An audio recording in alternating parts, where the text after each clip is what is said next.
پورے مہینے کے روزے رکھنے کا اجر و ثواب مل گیا۔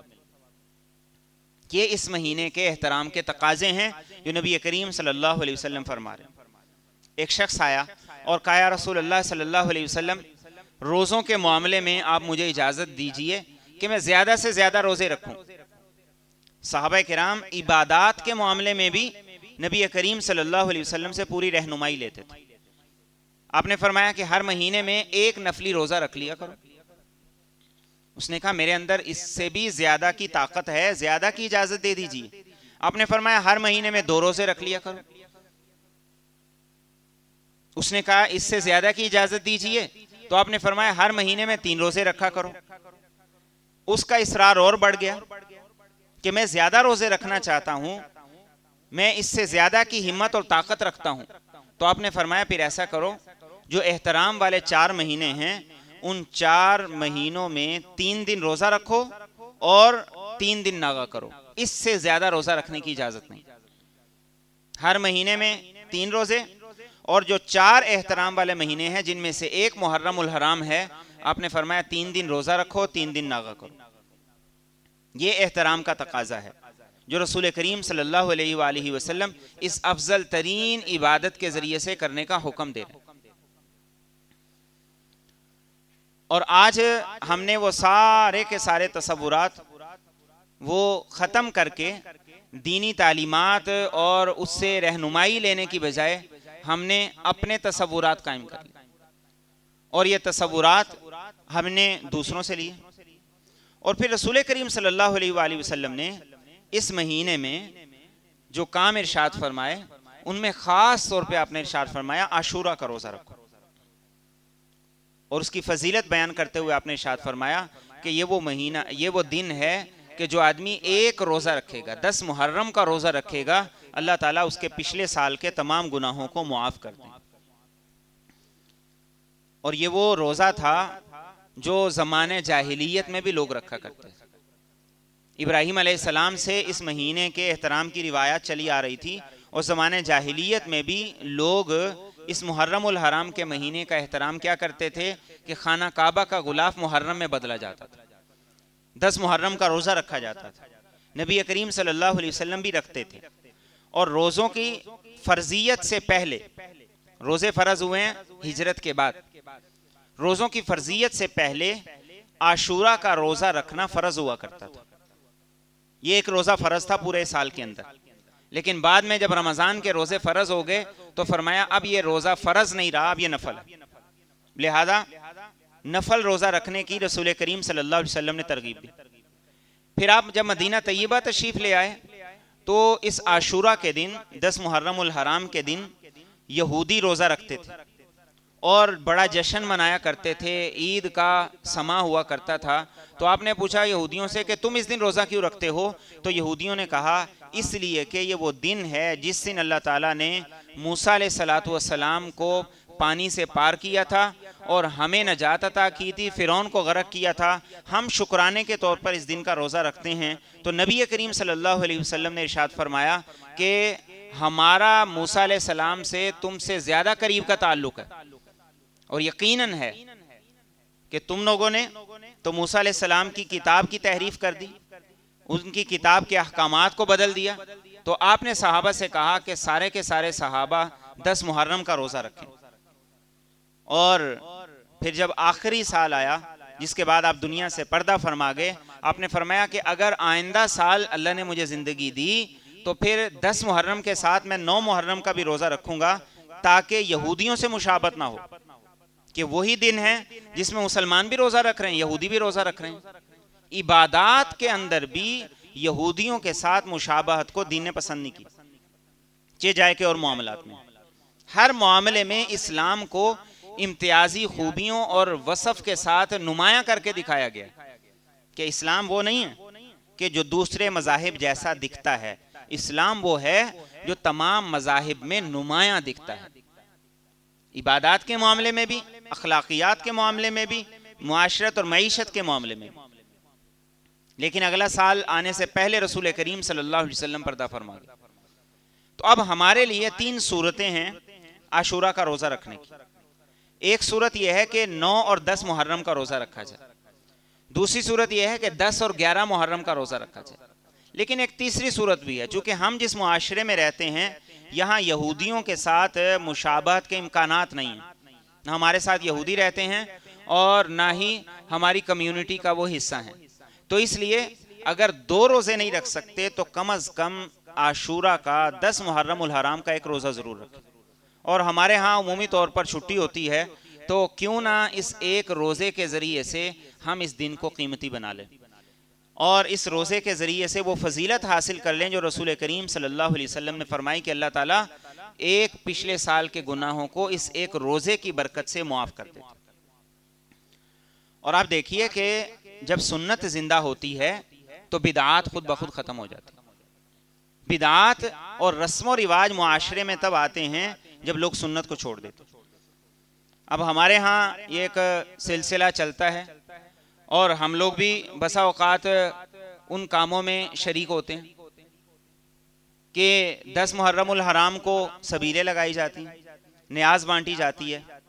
فی الحال یہ بات نہیں میں کر رہا کہ وہ غلط ہے یا صحیح ہے، لیکن جو میں بات کرنا چاہ رہا ہوں وہ یہ ہے کہ اگر روزہ رکھیں گے اور سنی اکثریت کا ملک ہیں، روزے کا ماحول ہوگا تو روزے کے ماحول کے ساتھ یہ نظر و نیاز بانٹنا، یہ سبیلیں لگانا، یہ مطابقت رکھتا ہے؟ مطابقت نہیں رکھتا. روزہ رکھنا اور ان دنوں میں نظر و نیاز بانٹنا، سبیلیں لگانا، یہ دونوں آپس میں مطابقت نہیں رکھتے. روزے کا تقاضا ہے بھوکا رہا جائے، پیاسا رہا جائے، اور ان چیزوں کا تقاضا یہ ہے کہ پیا جائے، کھایا جائے اور اس دن کو اس انداز سے منایا جائے. تو ہم دین کو دین کی نظر سے دیکھیں، دین کو اپنے کلچر اور روایات کی نظر سے نہ دیکھیں. دین کو دین کی نظر سے دیکھیں، دین کو اپنے کلچر اور روایات کی نظر سے نہ دیکھیں. اور پھر آپ دیکھیں کہ کیسا عجیب سا تضاد ہے کہ ایک طرف غم حسین منایا جا رہا ہے اور اس غم کی کیفیت یہ ہے کہ ٹھنڈے مشروبات، دودھ سوڈے پیے جا رہے ہیں. یہ غم کی کیفیت ہے. ایسا غم طاری ہو گیا ہے کہ بریانیاں کھا رہے ہیں، حلوے پک رہے ہیں، اور سویٹ کی دکانوں پہ چلے جائیں تو ون سوانی چیزیں بن رہی ہیں جو سارا سال نہیں بنتی تھی. غم حسین کا یہی تقاضا ہے. غم حسین کیا ہے، اس کو منانا کیسے ہے، وہ بھی ہم اپنے نبی سے سیکھ لیں. جب میرے اور آپ کے نبی صلی اللہ علیہ وسلم کے پاس جبریل امین آئے اور بتایا کہ امام حسین کو شہید کر دیا جائے گا، اور فرمایا کہ اگر آپ کہیں تو اس سرزمین کی مٹی لا کے آپ کو دوں، آپ کو پیش کر دوں، تو رسول کریم صلی اللہ علیہ وسلم کے پاس امام حسین جب تشریف لائے تو آپ نے ان کو سینے سے لگایا اور آپ کی آنکھوں سے مسلسل آنسو جاری تھے. اس غم کو منانے کا طریقہ یہ ہے. ہمارے ہاں یہ تضاد ہے کہ ایک طرف ہم اس غم کو منانے کی بات کر رہے ہیں اور دوسری طرف یہ تضاد نظر آ رہا ہے کہ ہم کھانے پینے میں اور کھانے پینے کے معاملات میں ایسے نظر آتے ہیں اور ہماری مارکیٹوں میں بھی جیسے کہ کوئی تہوار ہے. اور پھر یہی چیز ہمارے عام معاملات زندگی میں بھی نظر آتی. دین نے سوگ کا ہمیں حکم دیا ہے کہ اگر کوئی آدمی فوت ہو گیا اور کتنا ہی قریبی عزیز کیوں نہیں ہے تو سوگ کا حکم یہ ہے 3 دن تک سوگ ہے.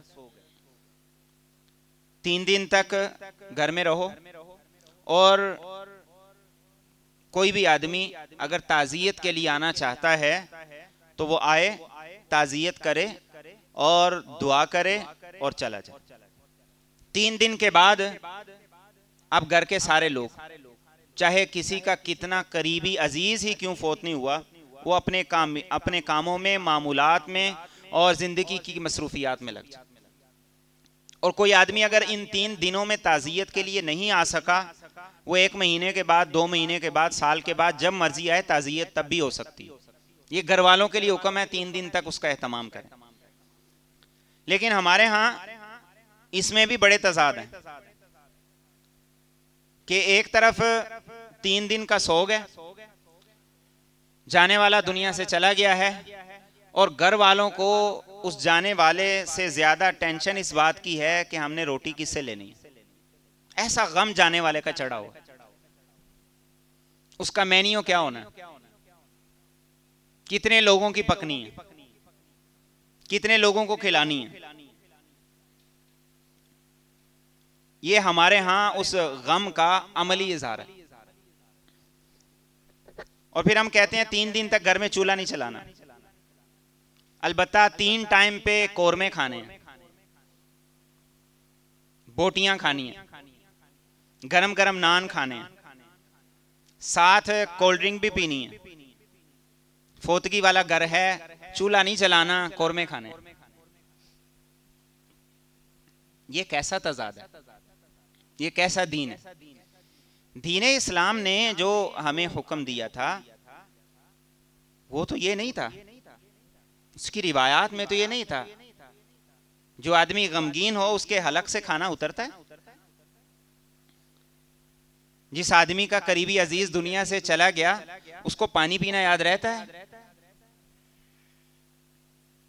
یہ ہمارے رویوں کے اندر تضاد ہے. اور پھر تضاد کو بھی آپ دیکھیں کہ ایک طرف قورمے کھا رہے ہیں اور دوسری طرف کہتے ہیں گھر میں چولہا نہیں چلانا. اوون چلا سکتے ہیں نا،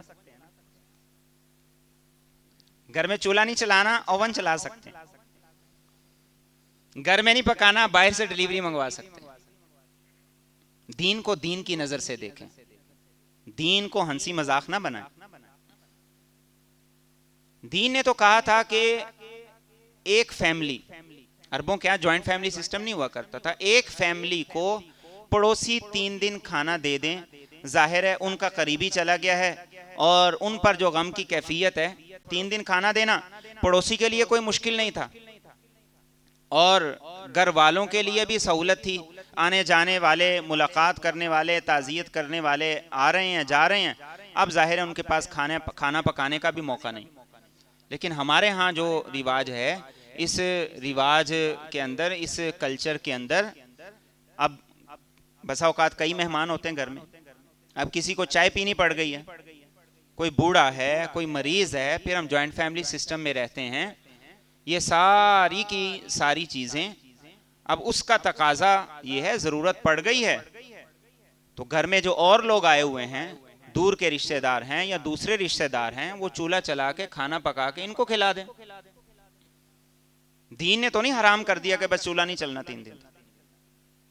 دین کو دین کی نظر سے دیکھیں گے تو معاملات زندگی ٹھیک چلیں گے، اور دین کو اپنے کلچر اور اپنے بنائے ہوئے طریقے سے دیکھیں گے تو پھر ہمیں ایسا تضاد نظر آئے گا جو آج ہمارے معاشروں کے اندر پایا جا رہا ہے.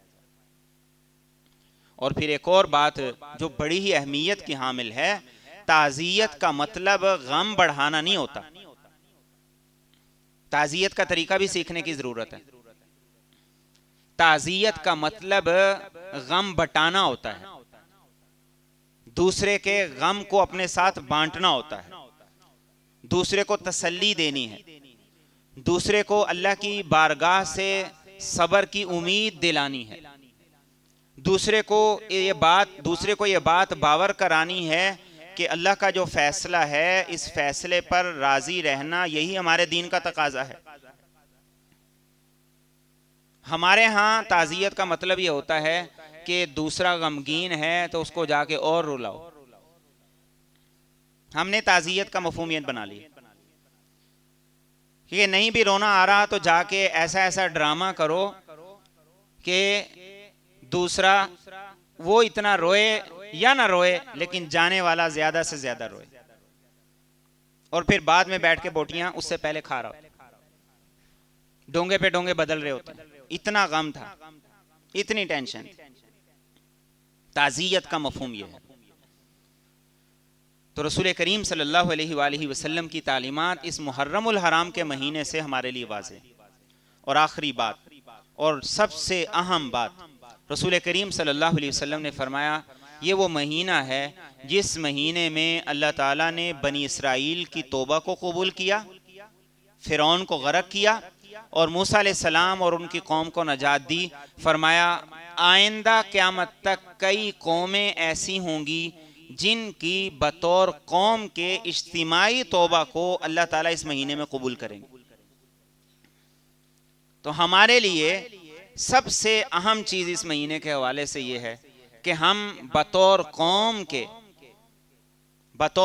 کے اجتماعی طور پر اللہ تعالیٰ سے اس پورے مہینے کے اندر مسلسل توبہ کریں اور سب سے پہلے سود کے لین دین پہ کریں. اور آپ یقین کیجئے، میں پورے یقین کے ساتھ کہتا ہوں کہ اگر ہم بطور قوم کے پورے یقین کے ساتھ اللہ تعالیٰ سے توبہ کریں تو ہمارے فرعون بھی غرق ہو جائیں. ہمارے فرعون اس لیے غرق نہیں ہو رہے ہیں کہ کئی لوگوں کی نظر میں وہ فرعون موسیٰ ہیں. میری بات سمجھیں؟ ہمارے فرعون اس لیے غرق نہیں ہو رہے کہ آدھے کہتے ہیں وہ فرعون ہے، آدھے کہتے ہیں وہ فرعون ہے. ہمارا فرعون پہ اتفاق نہیں ہو رہا. جس دن ہم فرعون پہ اتفاق کر گئے تو اسی دن سے ان فرعونوں کا زوال شروع ہو جائے. تو بہرحال ہماری ذمہ داری یہ ہے کہ ہم بطور قوم کے اجتماعی طور پر اپنی انفرادی دعاؤں میں، اجتماعی دعاؤں میں اس مہینے میں کثرت سے استغفار کریں کہ جن حالات میں ہم ہیں ان حالات سے اللہ تعالیٰ نکلنے کا سبب پیدا کریں. اور رسول کریم صلی اللہ علیہ وسلم نے سچ فرمایا ہے کہ اللہ تعالیٰ کئی قوموں کی توبہ اس مہینے میں قبول کریں گے. اللہ تعالیٰ ہمیں عمل کرنے کی توفیق عطا فرمائے.